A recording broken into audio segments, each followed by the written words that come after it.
1033 दिन से ज्यादा की जंग में रूसी सेना ने यूक्रेन का वो हाल किया है जिसे शब्दों में बयान नहीं किया जा सकता है। अब इंटरनेशनल मीडिया ने खुफिया एजेंसियों के जरिए दावा किया है कि अगर वाकई रूस को यूरोपीय यूनियन के 25 देश हराना चाहते हैं तो उन्हें रूस के हजारों टैंकों और तोपखानों को तबाह करना पड़ेगा। इस वक्त रूसी सेना के 5 लाख सैनिक 25,000 से ज्यादा तोपखाने और टैंकों से यूक्रेन को फाड़ने में जुटे हैं। सैटेलाइट से यूक्रेन की एक एक इंच जमीन पर हो रहे रूसी हमलों पर नजर रखने वाली एजेंसियों ने ऐसे दावे किए हैं जिन्हें जानकर आप सन्न रह जाएंगे। दावा किया जा रहा है कि रूस के कम से कम 500 फाइटर जेट और बॉम्बर्स यूक्रेन में मौजूद नेटो और यूरोप से मिले एयर डिफेंस सिस्टम को तबाह करने में जुटे हैं। यहां तक कि ईरान से मिले शाहिद ड्रोन को रूसी सेना ब्रह्मास्त्र की तरह इस्तेमाल कर रहा है। दावा तो यहां तक किया जा रहा है कि रूस से सीधा मुकाबले के लिए फ्रांस समेत यूरोप के 25 देशों ने मिलकर रूस के खिलाफ 120 फाइटर जेट उतारने का ऐलान कर दिया है, जिसमें यूरोप का यूरो फाइटर और फ्रांस का सुपर राफाल तक रूस पर हमला करने को तैयार है। हम आपको दिखाने जा रहे हैं कि आखिर चौथे साल में पहुंच चुकी जंग में ऐसा क्यों कहा जाने लगा है कि जमीन पर रूस जीत रहा है और कागजों में यूक्रेन को बढ़त दिखाई जा रही है। हम शुरुआत करते हैं पुतिन के उस वॉर प्लान की जिसकी काट अभी तक ना तो यूक्रेन के पास है और ना ही 25 देशों से बने यूरोपियन यूनियन के पास। अमेरिका और नेटो के टॉप कमांडर ये मानने को मजबूर हो गए हैं कि यूक्रेनी सेना रूस का मुकाबला इसलिए नहीं कर पा रही है क्योंकि रूसी सेना आसमान और जमीन से डबल अटैक एक साथ एक वक्त में कर रही है। हैरानी की बात तो ये है कि यूक्रेन को अमेरिका और नेटो से मिले F-16 फाइटर जेट और फ्रांस से मिले जुगुआर और मिराज 2000 फाइटर जेट भी रूसी सेना का मुकाबला नहीं कर पा रहे हैं। वॉर एक्सपर्ट्स का साफ कहना है कि यूक्रेनी वायुसेना के पायलट रूसी वायुसेना के पायलटों की तरह माहिर नहीं है। यही वजह है कि रूसी सेना कई बार यूक्रेन के F-16 जेट्स को जमीन पर ही मारने का दावा कर रही है। रूसी सेना के लड़ाकू पायलट रूसी बमर्सक Tu-95 और Tu-160 से भी यूक्रेन के सैन्य ठिकानों को भारी नुकसान पहुंचा रहे हैं। हम आपको बता दें इस वक्त रूसी वायुसेना कैसे यूक्रेन के खिलाफ आज युद्ध करने में जुटी है।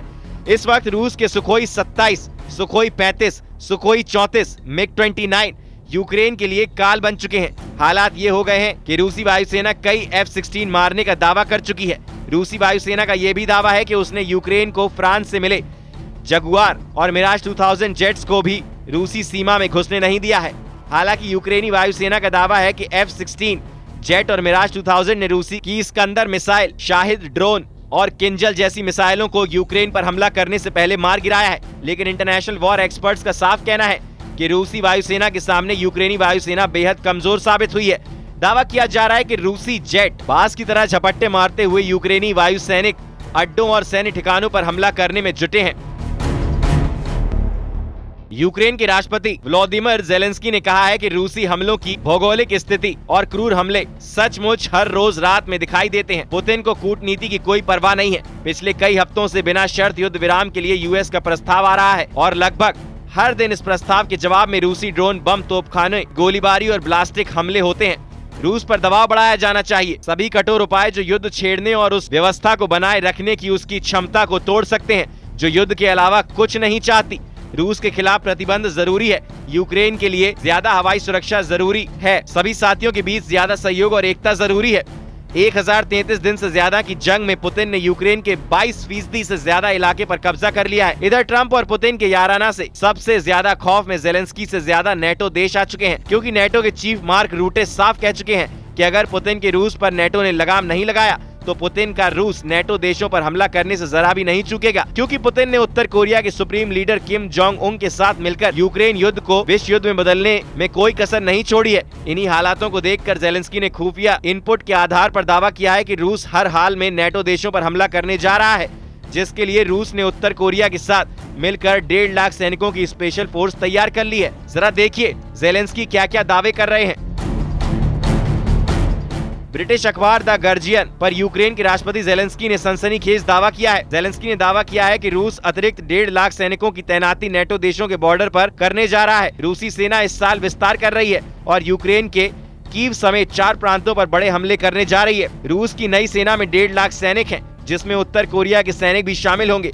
यूक्रेनी राष्ट्रपति जेलेंस्की ने दावा किया है कि रूसी सेना तेजी से बढ़ेगी। जेलेंस्की के दावों के मुताबिक मॉस्को की सेना बेलारूस में प्रशिक्षण के बाद पोलैंड और लिथुआनिया पर हमला करने की कोशिश कर सकती है। बेलारूस में तैनात होने पर रूसी और उत्तर कोरियाई सैनिक पोलैंड की राजधानी वॉर्सो और लिथुआनिया की राजधानी विनियस पर सीधा हमला कर सकते हैं। यूक्रेन के राष्ट्रपति जेलेंस्की के मुताबिक उत्तर कोरियाई सैनिकों के साथ रूसी सेना नेटो सदस्यों पोलैंड और लिथुआनिया पर कब्जा करने की कोशिश कर सकते हैं। रूसी ब्रॉडशीट अखबार प्रावदा के मुताबिक खुफिया जानकारी में पता चला है कि रूस 2025 में अपनी सेना को 12 से 15 डिवीजनों तक बढ़ाने की योजना बना रहा है, जिसका अनुमान है कि इसमें लगभग 1,50,000 सैनिक शामिल होंगे।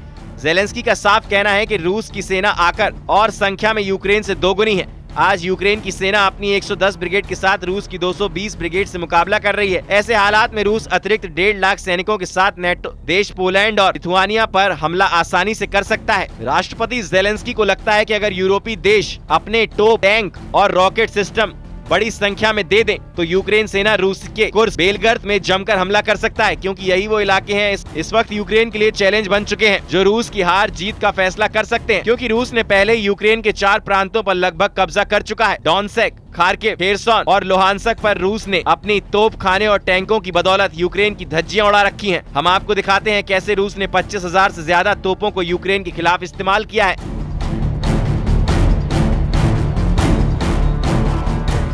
यूक्रेन की सेना के आंकड़ों से पता चलता है कि रूस ने मार्च 2025 में युद्ध के किसी भी अन्य महीने की तुलना में सबसे अधिक तोपखाने सिस्टम का इस्तेमाल किया है। जब से अमेरिका ने काला सागर युद्ध विराम को लागू करने की कोशिश की है, उसके बाद से रूस ज्यादा से ज्यादा इलाका यूक्रेन का हड़पना चाहता है। यूक्रेनी सेना का दावा है कि 3 साल की खूनी जंग में यूक्रेन सेना ने रूस के 25,537 तोपखाने और उनके सिस्टम तबाह कर दिए हैं। यूक्रेन की सेना का ये भी दावा है कि रूसी सेना ने एक ही दिन में 30,000 तोपखाना सिस्टम खो दिए हैं। कीव के जनरल स्टाफ द्वारा जारी वॉर अपडेट में दावा किया गया है कि 1 मार्च की सुबह से 31 मार्च की सुबह तक मॉस्को की सेना ने 1,578 तोपखाना सिस्टम खो दिए हैं। यूक्रेन के रक्षा मंत्रालय ने जनवरी में कहा कि युद्ध में रूस का सबसे भारी तोपखाना नुकसान जुलाई 2024 में दर्ज किया गया था, जब रूसी सेना ने 1,520 तोपखाना सिस्टम खो दिए थे। यूक्रेनी आंकड़ों से पता चलता है कि रूस ने जनवरी 2025 में लगभग 1,000 तोपखाना सिस्टम और फरवरी में 1,370 तोपखाना सिस्टम खो दिए थे।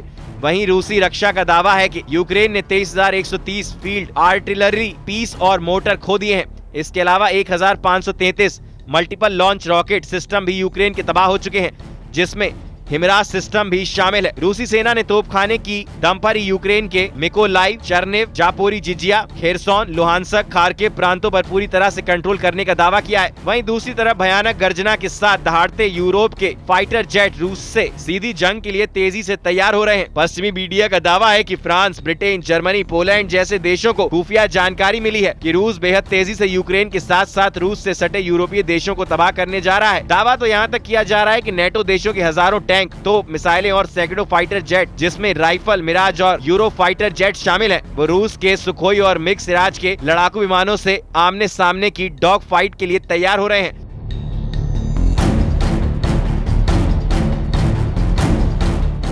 जो जानकारी मिल रही है उसके मुताबिक रूस ने बड़ी तेजी से अपने लड़ाकू विमानों, हेलीकॉप्टर, मिसाइल और ड्रोन से यूक्रेन के साथ साथ नेटो देशों को निशाना बनाने का प्लान बना लिया है। जरा देखिए क्यों यूरोप के देशों ने रूस हमलों को देखते हुए आपातकाल में तुरंत 120 फाइटर जेट यूक्रेन और ब्लास्टिक देशों को बचाने के लिए झोंक दिए हैं। अमेरिकी द गार्जियन के मुताबिक यूरोप के 120 लड़ाकू विमान रूस के खिलाफ युद्ध में उतर रहे हैं, जो यूक्रेन के साथ साथ यूरोपीय देशों को रूसी हमलों से बचाएंगे। द गार्जियन की रिपोर्ट के मुताबिक यूरोप के फाइटर जेट यूक्रेन को पुख्ता स्काई शील्ड से बचाएंगे। यूक्रेन के खार्किव, नीपर, जापोरिजिजिया और कीव की रिहा जैसे बड़े शहरों की रक्षा इन जेट से की जाएगी। यूक्रेन के 3 चालू परमाणु ऊर्जा संयंत्रण और ओडेसा और लवीव शहर भी यूरोप के जेट बचाएंगे। इसके अलावा यूक्रेन में यूरोप के शांति सैनिकों को जमीनी युद्ध के लिए भेजा जाएगा। इस प्रस्ताव पर ब्रिटेन और फ्रांस ने सहमति दे दी है। दावा किया जा रहा है कि 10,000 यूरोपीय सैनिक यूक्रेन की जमीन से रूसी सैनिकों का मुकाबला करेंगे। रूस के विदेश मंत्री सरगेई लावरोव ने कहा है कि बेशक ये रूस के लिए एक खतरा है, अगर वे हमें एक खतरा मानते हैं, अगर वे यूरोपीय देशों और ब्रिटेन के जनरल स्टाफ के प्रमुखों की बैठक बुलाते हैं, अगर वे कहते हैं कि रूस के खिलाफ परमाणु हथियारों का इस्तेमाल करने की तैयारी करना आवश्यक है, तो ये निश्चित रूप से एक खतरा है। जो रूस से लड़ना चाहते हैं वो नेपोलियन और हिटलर हैं। फ्रांस के राष्ट्रपति इमैनुअल मैक्रोन शालीनता से काम नहीं कर रहे हैं, वो सीधे चुनौती दे रहे हैं। इधर रूसी सेना भी समझ चुकी है कि यूरोपीय देश किसी भी कीमत पर युद्ध विराम नहीं होने देंगे। अमेरिका के राष्ट्रपति डोनाल्ड ट्रंप को भी एहसास नहीं था कि यूरोप इस तरह से एकजुट होकर रूस के खिलाफ इतनी तेजी से मोर्चा खोल देगा। यूरोपीय देशों की तरफ से फ्रांस, जर्मनी और पोलैंड ने सबसे आक्रामक तरीके से रूस पर हमला करने का प्लान बना लिया है, जबकि यूरोप से बाहर अमेरिका का सबसे करीबी ब्रिटेन ने भी ऐलान कर दिया है कि रूस की शर्तों पर युद्ध विराम किसी भी कीमत पर नहीं किया जाएगा। ब्रेसलेस में यूरोपियन यूनियन के 27 देशों ने पहली बार एकजुट होकर रूस को सीधी चुनौती दी है, जिसकी वजह से पुतिन बुरी तरह से बौखला गए हैं। दावा किया जा रहा है रूस से सीधी जंग का खतरा सबसे ज्यादा फ्रांस, ब्रिटेन, जर्मनी, पोलैंड और बाल्ट और नॉर्डिक देश लातविया, लिथुआनिया और एस्टोनिया, फिनलैंड, स्वीडन और नॉर्वे को है। अगर अमेरिका की सैन्य ताकत के बिना इन नेटो और यूरोपीय देशों ने रूस से सीधी जंग की, रूस इन्हें कुछ हफ्तों की जंग में ही तबाह कर डालेगा। वॉर एक्सपर्ट के मुताबिक रूस अगर चौतरफा जंग से घिरा तो बहुत मुमकिन है कि रूस परमाणु जंग शुरू कर देगा। ऐसे हालात में रूस के सबसे एडवांस और एक्टिव रूस के 1600 परमाणु हथियार यूक्रेन समेत पूरे यूरोप का सर्वनाश कर देंगे। इसके अलावा रूस में करीब 2800 परमाणु हथियारों का अलग भंडार तैयार रखा है, जिसे फिलहाल निष्क्रिय रखा गया है। ऐसे हालात में अमेरिका के समर्थन के बिना फ्रांस भी रूस का मुकाबला नहीं कर पाएगा।